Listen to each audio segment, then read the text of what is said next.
Allô, bonjour, bonsoir et bienvenue sur Alpha Ministries. Mon nom est Ariane Kisanga et c'est toujours un plaisir, un honneur de passer ce temps ensemble avec toi. Un bonjour spécial à toi qui nous suis à travers la télévision, Newta TV sur Canal+, la chaîne 366. Bonjour aussi si tu nous suis sur les réseaux sociaux YouTube ou Facebook. On va commencer aujourd'hui par la prière. Mais avant de prier, je veux me rassurer que tu as créé de l'espace pour Dieu, que tu as vidé ton agenda, tu as créé un moment, 20 à 30 minutes maximum, où tu peux être concentré plutôt dans la présence de Dieu. Laissez Dieu te parler, que Dieu te fasse aussi du bien, mais enlève un peu tout ce qui t'embrouille, toutes les distractions et concentre-toi pour te connecter au Seigneur pendant ce moment. Dans le psaume 118, verset 24, la parole de Dieu nous dit: Voici le jour que l'Éternel a fait, qu'il soit pour nous un sujet d'allégresse et de joie.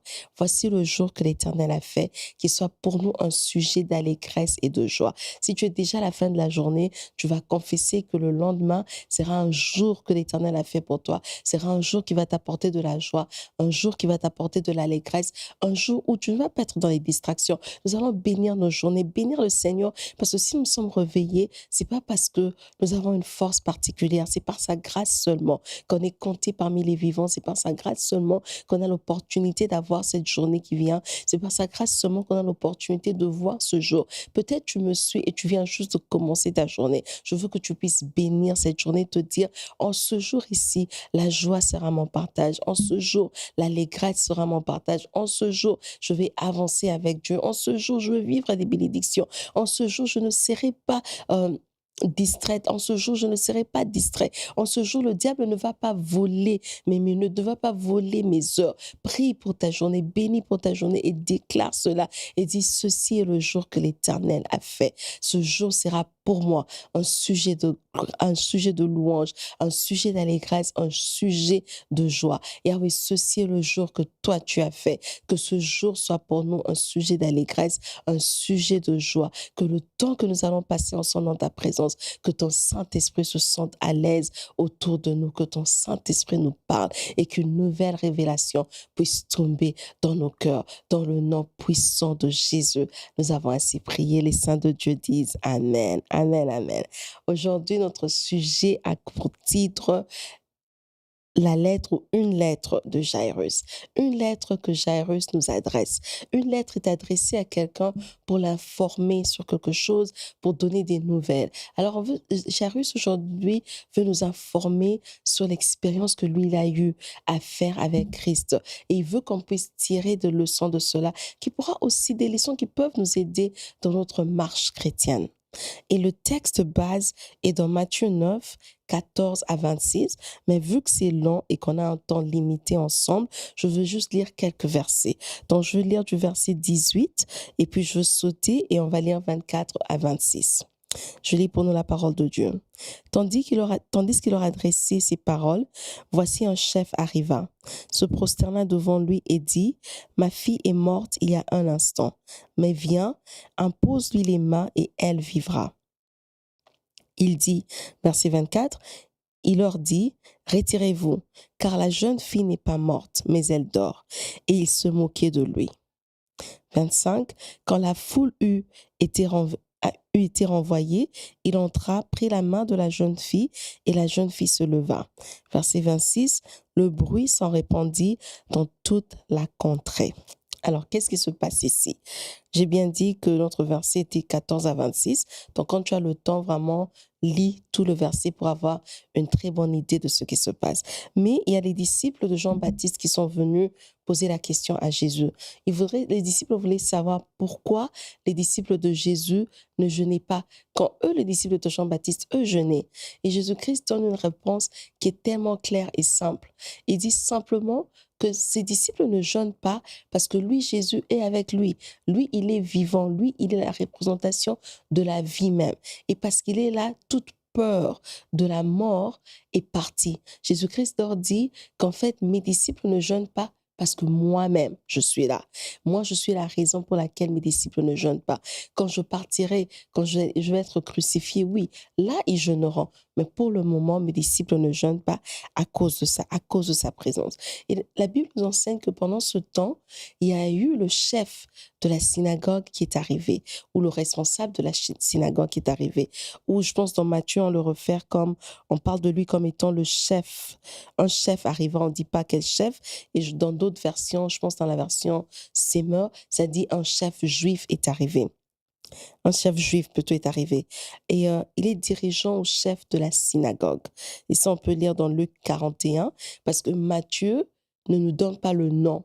Il se réfère juste au chef qui est arrivé et ne dit pas qui était ce chef. Mais Luc et Marc nous donnent le nom.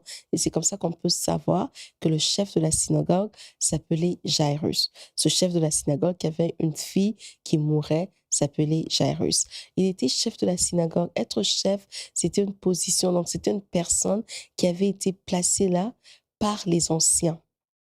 Les synagogues et les temples étaient des lieux où les Juifs allaient pour rendre culte à Dieu. La différence était que la synagogue, c'est un lieu public. Tout le monde a droit d'entrer à la synagogue pour prier. Tandis que le temple avait des sections où les gens ne pouvaient pas entrer. Il y a des endroits où il n'y avait que le sacrificateur qui entrait. Mais après la destruction du temple, les Juifs aussi ont commencé maintenant à aller à la synagogue. Donc, tout le monde pouvait accéder à ces synagogues. Et en tant que responsable du synagogue ou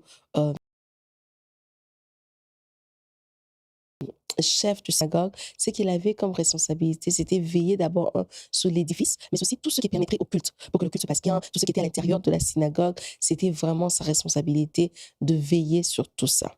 Donc, Jairus, le chef, représentait Israël et représentait les Juifs. Les Juifs étaient des personnes qui ne croyaient pas à la divinité de Jésus-Christ. Ils croyaient juste que peut-être c'est un autre prophète qui est venu, parce que jusqu'à aujourd'hui, eux, ils attendent encore le Messie.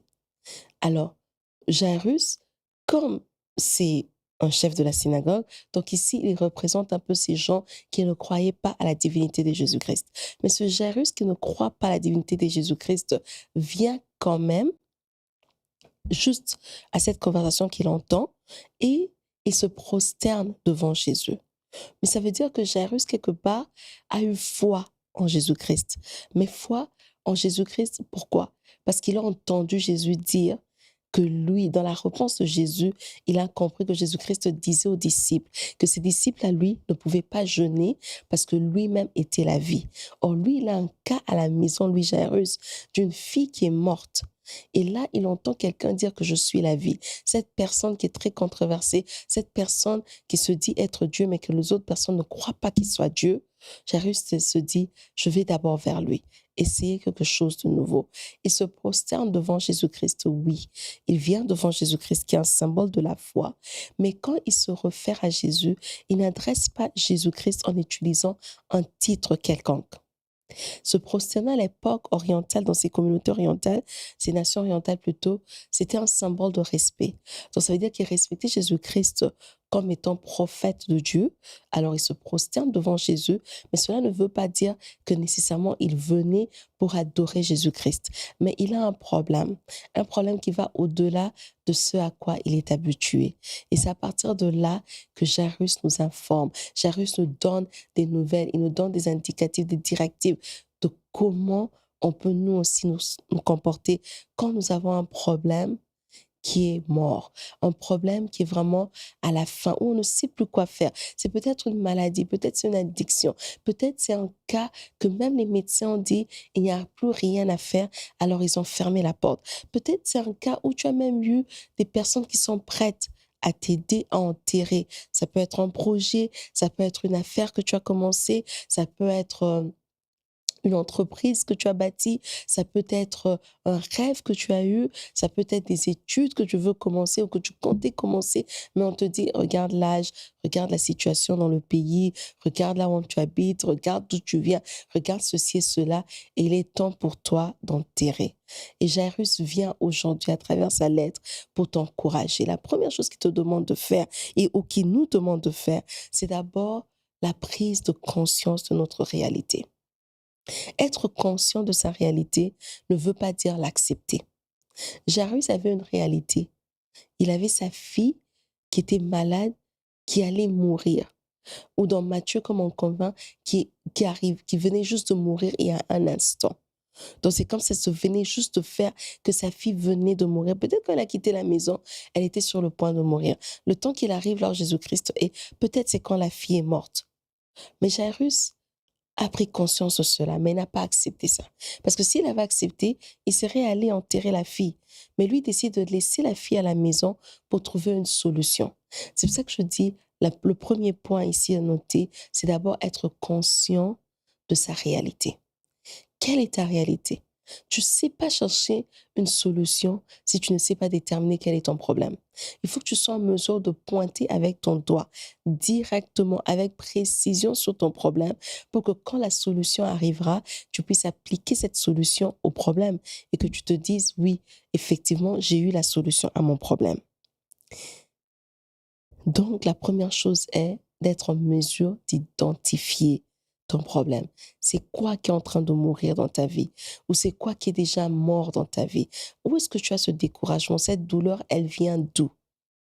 Ce manque de foi vient d'où? Est-ce que c'est un problème de santé?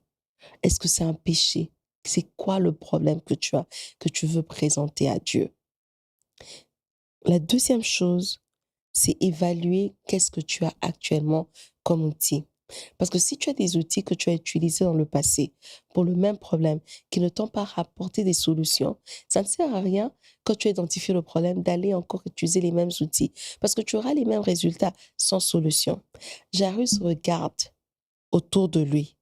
Il entend ces voix, ces femmes, ces hommes ou ces femmes, ces personnes qui sont venues pleurer sa femme, sa fille plutôt, excusez-moi.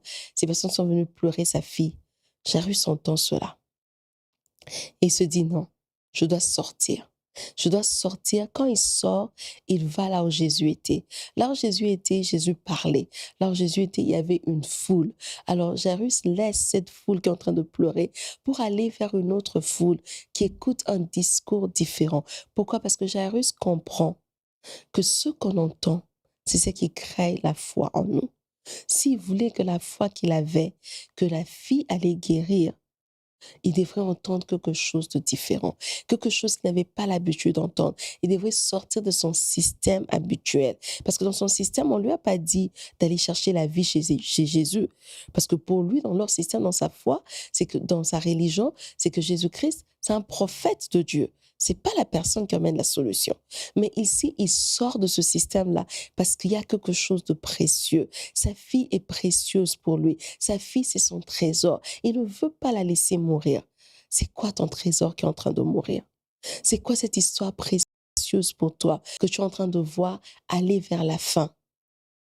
Jairus nous informe aujourd'hui de repousser un peu les limites, de sortir de notre zone de confort, de sortir du système auquel on est habitué pour aller chercher quelque chose de plus fort.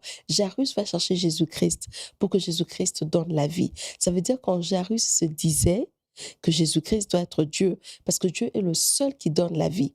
Donc, Jairus allait maintenant en l'encontre de ce qu'il avait été enseigné, à l'encontre de son système, à l'encontre de même là où lui, il était dirigeant. Des fois, ce qui nous bloque, c'est que tu as déjà le problème. Et tu sais que la solution à ton problème ne se trouve pas dans le système dans lequel tu opères. Mais des fois, c'est la peur. On a peur de sortir de là. Jairus nous informe aujourd'hui que quand tu as évalué ta situation, tu as évalué ce que tu as comme outil et tu remarques que ce sont les mêmes choses que tu as utilisées plusieurs fois qui ne t'ont rapporté aucune solution, il faut que tu sortes pour trouver quelque chose de mieux ailleurs. Il faut que tu sortes, que tu repousses tes limites, que tu sors de ta zone de confort, que tu sors de ce système, que tu sors de tes connaissances religieuses, que tu sors de ce que tu connais déjà, ce que tu es habitué à faire pour pousser, pour aller plus loin. Que veut dire aller plus loin? Peut-être pour toi, si tu priais pour cette histoire une fois l'année, c'est peut-être commencer à prier dessus chaque mois. Si tu priais chaque mois, peut-être essaie de prier dessus chaque jour. Si tu priais 10 minutes, force-toi à aller pour 15, pour 20, pour 30 minutes. Si tu avais du mal à lire la parole de Dieu, force-toi à la lire tous les jours. Si tu avais du mal à jeûner, force-toi à aller dans le jeûne. Sors un peu de ce à quoi tu es habitué pour trouver une solution à ce problème qui est en train de te tuer. Ça te tue, ça te fait mal parce que c'est quelque chose de précieux, quelque chose que toi tu chéris. Peut-être c'est un rêve que tu avais, moi je rentrer à l'école, moi je finirai mon doctorat, moi je deviendrai médecin. Et autour de toi, on t'a dit, l'âge a déjà avancé. Tu as des responsabilités maintenant, tu es marié maintenant, tu as des enfants maintenant, tu as ceci et tu as cela. Et on te dit, laisse tomber, évalue un peu, c'est quoi que tu as besoin et sors de ce système pour aller chercher mieux. La troisième communication que Jairus nous donne, c'est qu'il nous dit c'est important de reconnaître la puissance de Jésus-Christ. C'est important de reconnaître que Jésus-Christ est capable, il a en lui le pouvoir, il a en lui la puissance de changer nos situations. Au verset 28 plutôt, toujours du chapitre 9, Jésus-Christ demande, je pense que c'est des aveugles qui viennent vers lui pour qu'il les guérisse. Jésus-Christ demande, est-ce que vous croyez? Croyez-vous que je puisse faire cela? Cette question est une question importante. C'est carrément un prérequis que Jésus-Christ met devant ces gens avant d'agir. Et c'est une question que chacun d'entre nous doit être en mesure de répondre avant d'arriver vers Jésus. Avant d'avancer vers Jésus-Christ avec ton cas, tu dois avoir répondu cette question dans ton cœur. Jairus l'a répondu dans son cœur. Quand il s'avançait vers Jésus-Christ, c'est parce qu'il croyait que Jésus-Christ peut ramener à la vie sa fille. Alors toi, est-ce que tu crois que Jésus peut faire quelque chose pour toi? Est-ce que tu crois que Jésus-Christ peut ramener à la vie cette situation morte? Est-ce que tu crois que Jésus-Christ peut réouvrir cette porte qui semble être fermée? Est-ce que tu crois que Jésus-Christ peut t'apporter cette guérison là où les médecins ont dit qu'il n'y avait rien d'autre qui peut être fait? Est-ce que tu crois que Jésus-Christ peut ouvrir une porte pour toi là où on t'a dit que tu n'avais plus raison de croire? Est-ce que tu crois que Jésus-Christ peut ressusciter ce rêve? Jésus-Christ peut emmener encore des revenus dans cette entreprise? Est-ce que tu crois que Jésus est capable? Hébreux 11, verset 6 nous dit, or, sans la foi, il est impossible de lui être agréable, car il faut que celui qui s'approche de Dieu croit que Dieu existe et qu'il est le rémunérateur de ceux qui le cherchent. Celui qui s'approche de Dieu doit croire que Dieu existe. Ça veut dire que le pas que Jairus a fait de sa maison, des gens qui pleuraient, vers Jésus-Christ, dans son cœur, il croyait que Jésus-Christ existe. Avant de faire le pas, avant d'avancer vers Jésus, avant de t'approcher vers Jésus-Christ, dans la prière, dans le jeûne, dans la méditation, avant de le faire, est-ce que tu crois que Jésus-Christ existe? Est-ce que tu crois que Jésus est capable? La foi est importante. La foi, c'est la monnaie qui fait assez qu'on puisse obtenir les promesses de Dieu. La foi, c'est ce que Dieu répond. Dieu répond à la foi. Il ne répond pas à tes pleurs. Tu peux te plaindre toute l'année. Tu peux pleurer toute l'année sur la même situation. Tant que Jésus-Christ ne verra pas de foi, tant que tu n'auras pas assez de foi pour faire ton pas vers lui, il n'y aura aucune réponse, aucun changement. Cette capacité de répondre à la question qui est un prérequis pour toucher Jésus-Christ. Mais je suis d'accord avec toi que des fois, c'est difficile. Des fois, vraiment, la situation a tellement duré que tu ne sais plus voir par quel moyen la solution viendra. Tu ne sais même plus voir comment tu vas faire. Tu n'as même plus le courage de jeûner parce que les 40 jours, tu as fait, les 30 jours, tu as fait, 21, tu as fait 100, tu as fait tous les jeûnes. Mais ça, c'est selon toi. Tu crois avoir tout épuisé. Tu crois avoir tout fait. Mais quand tu arrives à ce temps-là, Jésus-Christ n'a pas peur que tu sois comme le papa dans Marc 9, verset 24, qui emmène son fils qui était dérangé par cet esprit qui le rendait muet. Jésus-Christ lui demande, est-ce que tu crois? Est-ce que tu as la foi? Tu crois que je peux le faire? Il crie, il dit, Seigneur, je crois, mais viens au secours de mon incrédulité. Ça veut dire, c'est tellement traîné, j'ai bien envie de croire. Oui, je crois que tu es capable de le faire parce que j'ai entendu, j'ai vu ce que tu as fait, la femme à la perte de sang, j'ai entendu tout ça, j'ai vu tout ça. Je crois que tu es capable de faire, mais il y a quelque chose en moi qui doute parce que cette situation a tellement traîné. Il y a quelque chose en moi qui doute parce que ce problème fait tellement mal. Il y a quelque chose en moi qui doute parce que la médecine, l'intelligence que toi tu as donnée aux médecins, ils sont même plus capables de m'aider. Viens au secours de mon incrédulité. Et quand tu fais cette prière, le Saint-Esprit vient pour te fortifier. Le Saint-Esprit vient pour ranimer ta foi. Le Saint-Esprit vient pour te dire, n'abandonne pas, Christ est capable. Ce genre de prière, ça n'effraie pas Jésus. Ce genre de prière, c'est pas que tu es faible ou tu es un chrétien qui a pas de foi. Non, tu es honnête avec le Christ. Et c'est très important d'être honnête avec Christ parce qu'il nous connaît de toute façon. On ne peut pas lui mentir. Et la quatrième chose que Jairus nous communique, c'est qu'il dit que si tu veux que Jésus-Christ fasse quelque chose pour toi, il faut lui permettre de toucher. Jairus n'est pas venu comme le centenier romain qui était venu pour demander que sa fille, que Jésus-Christ juste puisse dire une parole, qu'il libère une parole et que son serviteur allait être guéri. Jairus vient pour demander à Jésus de venir dans sa maison et toucher sa fille. Ça veut dire que Jairus vient vers Jésus-Christ pour demander de l'intimité. Il dit, je ne veux pas juste un miracle superficiel. Tu es capable de faire les miracles. De connaître superficiellement, c'est pas ce qui est bénéfique pour moi. Ce qui est bénéfique pour moi, c'est je veux que tu puisses entrer dans ma maison. Je veux qu'on puisse être intime. Je veux que tu puisses arriver là où se trouve mon problème. Que tu ailles avec moi jusque là où se trouve mon problème et que tu puisses toucher mon problème. Quel est ton problème? C'est quoi le niveau le plus bas que tu es arrivé, que tu te dis Christ ne peut plus me toucher? Quelle est cette addiction qui te rend tellement dans des blocages, qui te rend tellement lié que tu te dis que Christ ne peut plus venir me toucher? Quelle est cette situation dont les médecins ont dit qu'ils ne peuvent plus rien faire et tu t'es aussi convaincu que Christ ne peut pas venir te toucher? Jairus te dit aujourd'hui à travers sa lettre que si tu veux vivre un miracle, laisse Jésus-Christ entrer dans ton intimité. Ne reste pas superficiel avec lui. Montre-lui cette histoire. Dis-lui, Jésus, j'ai besoin que tu puisses venir toucher cela. Entre en profondeur, descends au plus bas, va là où il y a mon problème et touche cette situation pour moi. Parce que c'est la touche de Jésus qui emmène la vie. C'est la touche de Jésus qui emmène le réconfort. C'est la touche de Jésus qui transforme les choses. Et Jairus se disait que si Jésus-Christ touchait sa fille allait retrouver la vie. Il invite Jésus chez lui. Mais quand Jésus arrive, il trouve des personnes qui sont en train de pleurer, des professionnels qui sont en train de pleurer, qui sont prêts déjà à aller enterrer la fille. Et Jésus-Christ les chasse.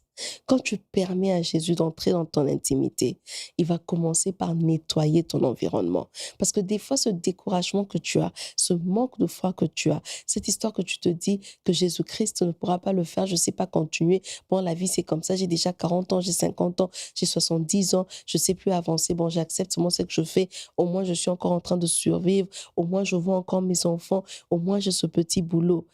Tout ça là, c'est à cause d'un environnement qui n'est pas sain pour toi. C'est à cause d'un environnement qui n'est pas propice au miracle de Jésus. Donc, quand Jésus-Christ entre dans ton intimité, Jésus commence par nettoyer ton environnement. Rappelez-vous que Rappelle-toi plutôt que Jairus vient d'un système qui ne reconnaît pas tout ceci à Jésus. Mais Jairus dit, pour ma fille, parce que je ne veux pas perdre ce que moi je considère précieux, je n'ai rien à faire du système. J'ai besoin de Jésus. J'ai besoin de la vie et j'ai besoin de cette vie en intimité. Et Jésus entre dans la maison de Jairus. C'est à quel point que tu as besoin de Jésus? C'est à quel niveau que tu as besoin de Jésus? Quel est ton niveau de besoin, si je peux dire, de Jésus-Christ? Jairus est arrivé au bout et il savait qu'en moins que Jésus vienne toucher la situation, il n'y aurait aucune transformation. En moins que Jésus vienne changer les circonstances, il n'y aurait aucun changement pour lui. Et la cinquième ou le cinquième point que Jairus nous communique à travers sa lettre, c'est que Jairus nous dit, quand Jésus-Christ a parlé une fois, garde ta foi, car il viendra pour continuer ce qu'il a commencé. Rappelle-toi qu'au verset 18, Jairus vient et présente son cas à Jésus. Il dit à Jésus, viens, touche ma fille et elle vivra. Après ça, il y a la femme à la perte de sang qui vient, qui prend avec elle un pouvoir de Jésus, parce que Jésus-Christ dit, j'ai senti une puissance qui est sortie. Donc, il y a une part de la puissance de Jésus qui est sortie de lui pour aller guérir cette femme. Et c'est seulement après ça que Jésus-Christ va maintenant dans la maison de Jairus. Mais Jairus n'a pas été agité. Il est resté là en train d'entendre que Jésus-Christ ait le temps d'aller avec lui dans sa maison. Ça veut dire quoi? Ça veut dire que quand tu as la foi, quand tu as dit à Jésus quelque chose une fois, Jésus-Christ n'oublie pas. C'est pas un homme, il ne ment pas. Il n'oublie pas. Quand tu lui as déjà dit quelque chose une fois, Jésus-Christ se rappelle, quel que soit ce qui arrive en chemin, les personnes que lui est en train de guérir en chemin, les délivrances qu'il donne en chemin, cela ne veut pas dire qu'il a oublié l'adresse de chez toi. Jésus-Christ viendra pour ce temps d'intimité. À travers sa lettre, Jairus nous dit que lorsque ton environnement est prêt à en tirer ce que toi tu trouves précieux, que ce soit la santé, que ce soit un projet, que ce soit, je ne sais pas, une affaire que tu veux commencer, quoi que ce soit, sors de cet environnement, fais un pas, fais un mouvement vers Jésus-Christ et permets à Jésus-Christ de venir dans ton intimité pour toucher ta situation. Parce que si Jésus-Christ touche cette affaire-là, si Jésus-Christ touche cet organe-là, si Jésus-Christ touche ce problème de caractère, si Jésus-Christ touche cette porte fermée, si Jésus-Christ touche ce mariage, si Jésus-Christ touche cet enfant, si Jésus-Christ touche ta santé, il emmène la vie. Parce que c'est lui-même qui est la vie. Et quand il emmène la vie, il emmène une vie éternelle. Il emmène une vie abondante. On va baisser nos têtes dans la prière et tu vas inviter Jésus à toucher.